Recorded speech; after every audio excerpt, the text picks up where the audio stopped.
বন্ধুরা, আজকে আমরা একটি অন্যরকম স্টোরি বেসড মুভি এক্সপ্লেনেশন করতে চলেছি। মুভিটি মূলত হরর অ্যান্ড থ্রিলার কনসেপ্টের উপর নির্মাণ করা হয়েছে। সদ্য মুক্তিপ্রাপ্ত এই মুভিটির নাম হচ্ছে সুইটেবল ফ্ল্যাশ। জি হ্যাঁ, নাম শুনেই ধারণা করা যায় যে মুভিটি কেমন হতে পারে। তো চলুন আর দেরি না করে ভিডিওটি শুরু করা যাক। মুভির শুরুতেই আমরা ডক্টর ড্যানিয়েলা নামক একটি মহিলাকে দেখতে পাই, যে কিনা তার কলিগের সাথে মিলে একটি ডেড বডি দেখছিল। ডেড বডিটি দেখে ড্যানি তার কলিগকে বলে, এই লাশের অবস্থা তো অনেক খারাপ। যা শুনে কলিগ তাকে নিশ্চয়তা দেয় যে সে ভালোভাবেই এই লাশের পোস্টমর্টম করবে। নেক্সট সিনে আমরা ড্যানিকে এলিজাবেথ নামক একটি মহিলার কাছে যেতে দেখি, যে কিনা তার ফ্রেন্ড ছিল। আসলে এলিজাবেথও একসময় ড্যানির মতো সাইকোথেরাপিস্ট ছিল এবং এলিজাবেথের অবস্থা এখন অনেক খারাপ হয়ে গিয়েছে, তাই তাকে একটি রুমের মধ্যে বন্দি করে রাখা হয়েছিল। যা দেখে ড্যানি তাকে জিজ্ঞাসা করে, তোমার এই অবস্থা কি করে হলো? এটা শুনে এলিজাবেথ তার বন্ধু ড্যানিকে বলে, আমি তোমাকে সব কিছুই খুলে বলবো, কিন্তু আমি তোমাকে যা যা বলবো সব কিছু তোমাকে বিশ্বাস করতে হবে।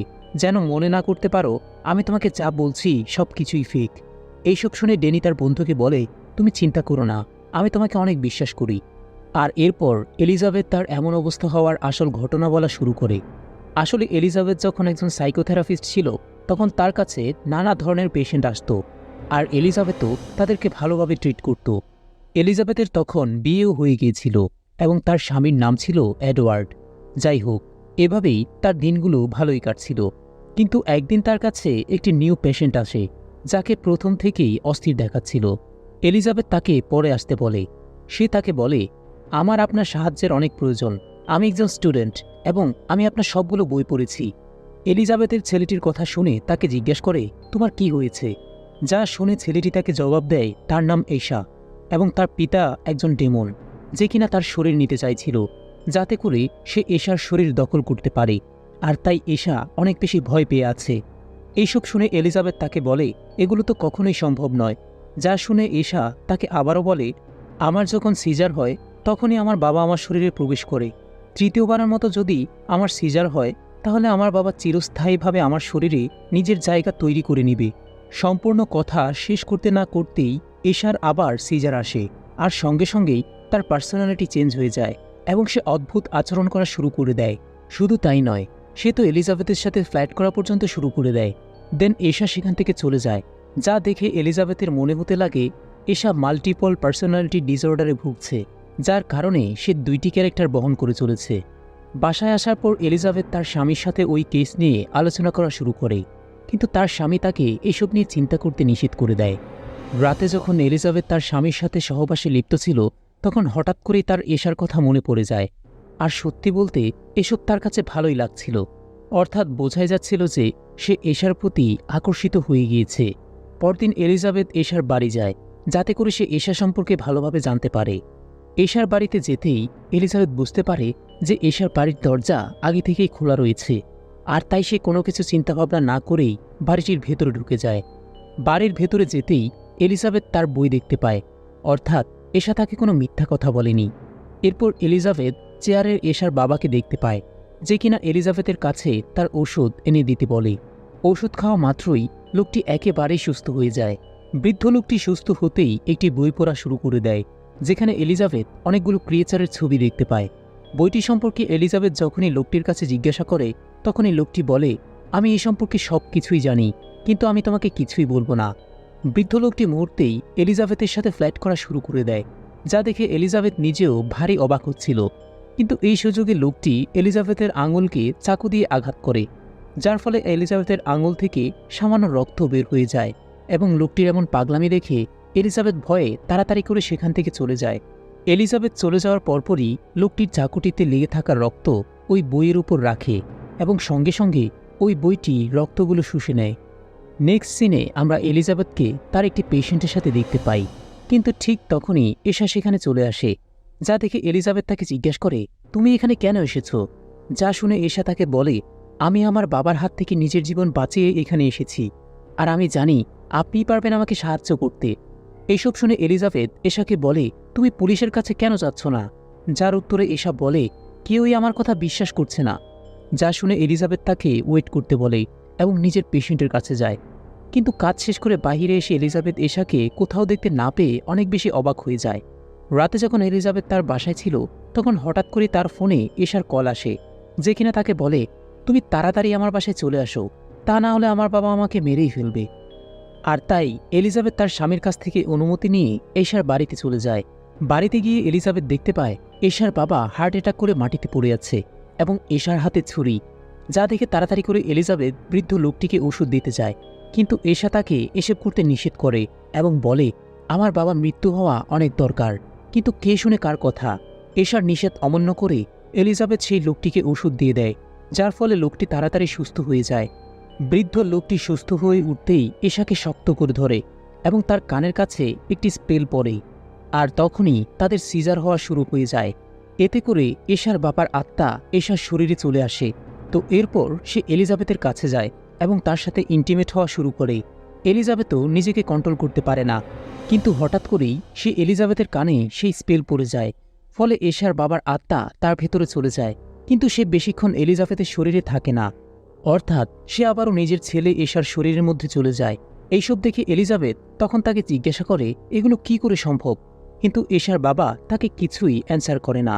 হঠাৎ তখনই এলিজাবেথ সেই বইটি দেখতে পায় এবং সে বুঝতে পারে এই বইয়ে থাকা মন্ত্র পড়েই অন্যের দেহে এশার বাবা প্রবেশ করেছে।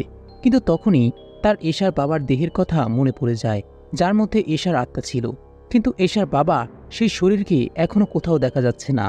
আর তাই এশার বাবার সেই শরীরকে খুঁজতে এলিজাবেথ বেসমেন্টে যাওয়ার ট্রাই করে, কিন্তু তখনই সেখানে এশার বডি অর্থাৎ তার বাবা চলে আসে এবং এশার গলা কেটে দেয়। এইসব দেখে এলিজাবেথ ভয় পেয়ে সেখান থেকে তাড়াতাড়ি চলে যায়।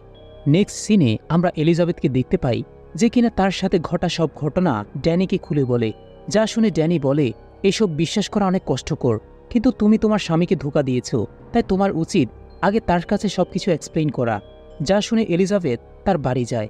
তার নিজের কাছেই অনেক খারাপ লাগছিল নিজ কৃতকর্মের কারণে। বাসায় যেতেই সে দেখতে পায় সেখানে আগে থেকেই ডিটেকটিভ এবং পুলিশরা উপস্থিত ছিল। পুলিশ যখন এলিজাবেথকে জিজ্ঞাসা করে, কাল রাতে আপনি কোথায় ছিলেন, এবং এলিজাবেথ বলে, আমি আমার ফ্রেন্ডের এশার বাসায় ছিলাম। যা শুনে পুলিশ তাকে পাল্টা প্রশ্ন করে, সেই বাড়িতেই আগুন কী করে লাগলো? যার জবাব এলিজাবেথ বলে, আমি আগুন লাগার আগেই সেখান থেকে চলে এসেছি, তাই এইসব সম্পর্কে আমি কিছুই জানি না। বয়ান নেওয়া শেষ হয়ে গেলে পুলিশ এবং ডিটেকটিভরা সেখান থেকে চলে যায়। তারা চলে যাওয়া মাত্রই এলিজাবেথ তার স্বামীকে সবকিছু খুলে বলে, যা শুনে তার স্বামীর মন ভেঙে যায় এবং তার প্রচণ্ড রাগ হয়। এলিজাবেথও লজ্জায় বাড়িতে না থেকেই অফিসে থাকা শুরু করে দেয়। এলিজাবেথের অফিস থেকে যেতে না যেতেই এশা সেখানে এসে উপস্থিত এবং এলিজাবেথের সাথে আবারও সে ইন্টিমেট হয়ে যায়। আসলে এটা এশা তো ছিল না, বরং তার শরীরে ছিল তার বাবার আত্মা। যখনই এলিজাবেথ এশার আসল রূপ দেখতে পায় তখনই সে অনেক বেশি ভয় পেয়ে যায়, আর এভাবেই এলিজাবেথের ঘুমও ভেঙে যায়। অর্থাৎ সে এতক্ষণ যা দেখেছে সবকিছুই তার স্বপ্ন ছিল। বন্ধুরা, আপনারা জানেন যে এশার শরীরে তার বাবার আত্মা রয়েছে, তাই আমি যখন এশার কথা বলবো তখন আপনি বুঝে নেবেন যে আমি তার বাবার কথা বলছি। তো এরপরে সিন শিফট হয়ে যায় এবং আমরা এশাকে দেখতে পাই, যে কিনা তার বাড়ির বেসমেন্টে গিয়ে নিজের হাত বেঁধে ফেলে। আর তারপর সে এলিজাবেথকে কল করে বলে, কাল রাতে কেমন মজা পেয়েছিলে তুমি? যা শুনে এলিজাবেথ বলে, তুমি এত তাড়াতাড়ি গায়েব কী করে হয়ে যাও? কিন্তু হঠাৎ করেই তখন সেখানে এশা এসে সেই মন্ত্র পড়া শুরু করে দেয়, যার ফলে এশার বাবার আত্মা আবারও এলিজাবেথের শরীরের মধ্যে চলে যায়, আর এলিজাবেথের আত্মা বেসমেন্টে আটকা পড়ে। ওদিকে এশার বাবা এলিজাবেথের শরীরে এসে অনেক ভালো ফিল করছিল, আর তাই সে নিজের শরীরের প্রতিটি অংশ স্পর্শ করা শুরু করে। অপরদিকে এলিজাবেথ বেসমেন্টের সাহায্যের জন্য ছটফট করছিল, আর তাই সে একসময় ড্যানিকে কল করে সবকিছু বলে। কিন্তু ড্যানি প্রতিবারের মতোই এবারও এলিজাবেথের কোনো কথায় বিশ্বাস না করে, কারণ তার মতে ফ্রেন্ড কি করে অন্য একটি ছেলের শরীরে চলে যেতে পারে। আর যেহেতু এশা ম্যানলি ভয়েস ছিল, তাই ড্যানি মনে করেছে তার সাথে কেউ প্র্যাঙ্ক করছে। ওদিকে এশা এলিজাবেথের শরীরে অনেক মজা করছিল, আর তখনই এলিজাবেথের স্বামী বাসায় আসে। তখনই এশা তার সাথে সহবাসে লিপ্ত হয়ে যায়। এডওয়ার্ড নিজেও এলিজাবেথের মতো আচরণ দেখে অনেক বেশি হ্যাপি হয়ে যায়, কারণ এই প্রথম এলিজাবেথ এত রোমান্টিক্যালি তার নিজের কাছে ইনভাইট করছে। আর এসবের কারণে এডওয়ার্ড তার স্ত্রীকে ক্ষমা করে দেয়। অন্যদিকে ড্যানি যখন এশার কাছে যায় তখন সে এশাকে বন্দি অবস্থায় দেখে একটু অবাক হয়ে যায়। এলিজাবেথ তখন তার বন্ধু ড্যানিকে বলে, আমি তোমার ফ্রেন্ড, আমি এশার শরীরের মধ্যে বন্দী হয়ে আছি, তাই তাড়াতাড়ি আমাকে অবিশ্বাস না করে মুক্ত করে দাও। কিন্তু এলিজাবেথের এই কথায় ড্যানি মোটেও বিশ্বাস করছিল না। আর তখনই এলিজাবেথ ড্যানিকে বলে, এশার বৃদ্ধ বাবার শয়তান পূজা করত আগে, যার কারণে সে বিশেষ পাওয়ার পেয়ে যায়, আর এই পাওয়ারকে কাজে লাগিয়ে সে সহজেই অন্যের বডিতে প্রবেশ করতে পারে। আর তাই এশা চেয়েছিল তার বাবাকে মেরে ফেলতে, যাতে করে তার বাবার ব্রেইন নষ্ট হয়ে যায়। কারণ এই একটিমাত্র পদ্ধতিতেই তার বাবাকে মারা সম্ভব। এতে করে শয়তানের সেই পাওয়ারও নষ্ট হয়ে যাবে। কিন্তু এত কথা শোনার পরেও ড্যানি এলিজাবেথকে বিশ্বাস করছিল না, যার কারণ এলিজাবেথ এবার নিজেই ছোটবেলার কথা বলা শুরু করে। যা শুনে ড্যানি বুঝতে পারে যে এলিজাবেথ হয়তো তার সাথে মিথ্যা কথা বলছে না, এবং সে সত্যি সত্যিই এশার শরীরের মধ্যে বন্দী হয়ে আছে। পরবর্তী সিনে আমরা এডওয়ার্ডকে দেখতে পাই, যার বাড়িতে পুলিশ এবং ডিটেকটিভ আবারও জিজ্ঞাসাবাদ করতে চলে আসে। ঠিক তখনই এডওয়ার্ড লক্ষ্য করে যে এলিজাবেথের আচরণ কিছুটা অন্যরকম হয়ে গিয়েছে। হঠাৎ করেই আবার এলিজাবেথের শরীরে সিজার চলে আসে এবং এশার বডির সাথে তার বডি এক্সচেঞ্জ হয়ে যায়, অর্থাৎ এলিজাবেথ তার শরীরে আবারও ফেরত পেয়ে যায়। আর এতে করে সে অনেক বেশি খুশি হয়। অন্যদিকে এশাও নিজের বাড়িতে যাওয়া মাত্রই ড্যানির সাথে ফ্ল্যাট করা শুরু করে দেয়, কিন্তু ড্যানি এসবে পাত্তা না দিয়ে সেখান থেকে চলে যায়। বাসায় আসার পর এলিজাবেথ তার স্বামী এডওয়ার্ডকে জিজ্ঞাসাবাদ করে, আমাদের মাঝে কি হয়েছিল? যা শুনে এডওয়ার্ড বলে, আমরা দুজনেই অনেক ভালো সময় কাটিয়েছি। এটা শুনে এলিজাবেথ ভয় পেয়ে যায় এবং তার স্বামীকে বলে, তুমি আমার থেকে দূরে থাকবে, তা না হলে তোমার জীবন হুমকির মুখোমুখি হতে পারে। এসব বলেই এলিজাবেথ তার অফিসে চলে যায়। এলিজাবেথ অফিসে যাওয়া মাত্রই সেখানে এশা চলে আসে, যে কিনা এলিজাবেথকে বলে, আমি জানি তুমি আমাকে জানে মেরে ফেলতে চাও। আর তাই এসব বলে একটি চাকু এলিজাবেথের দিকে এগিয়ে দিয়ে বলে, যেহেতু তোমার এমনটা ইচ্ছে, তাই এটা একবার না হয় তুমি ট্রাই করেই দেখো। চাকুটি হাতে নিতেই এলিজাবেথ দেখতে পায় যে চাকুটিতে এক ধরনের উজ্জ্বল রশ্মি বের হচ্ছে, যার মাধ্যমে সে এশার বডিকে হিপনোটাইজ করে ফেলে। এরপর সে ওই চাকু এশার মাথার মধ্যে ঢুকিয়ে দেয়। দেন তাদের মধ্যে লড়াই হওয়া শুরু হয়ে যায়। লড়াই চলাকালীন সময়ে এলিজাবেথ এশাকে জানালা দিয়ে নিচে ফেলে দেয়। এতে করে এশার হাত পা ভেঙে গেলেও সে মারা যায় না, যার কারণে এলিজাবেথ তার গাড়ি চালিয়ে এশার মাথা থেতলে দেয়। 3 বার একই কাজ করার পর এলিজাবেথ আবারও এশাকে মারতে আসে, কিন্তু তখনই সেখানে পুলিশ চলে আসে এবং এলিজাবেথকে তাদের সাথে করে নিয়ে যায়। এলিজাবেথ মনে করেছিল যে এশা হয়তো মারা গিয়েছে, তো এরই মাধ্যমে সিন প্রেজেন্টে চলে আসে এবং আমরা এলিজাবেথকে দেখতে পাই, যাকে মূলত ডাক্তারের আন্ডারে রাখা হয়েছিল চিকিৎসার জন্য। এদিকে ড্যানি এত সব কাহিনী এলিজাবেথের মুখ থেকে শোনার পরও তার কিছুতেই বিশ্বাস হচ্ছিল না। আর তাই সে এলিজাবেথকে কিছুক্ষণ অপেক্ষা করতে বলে।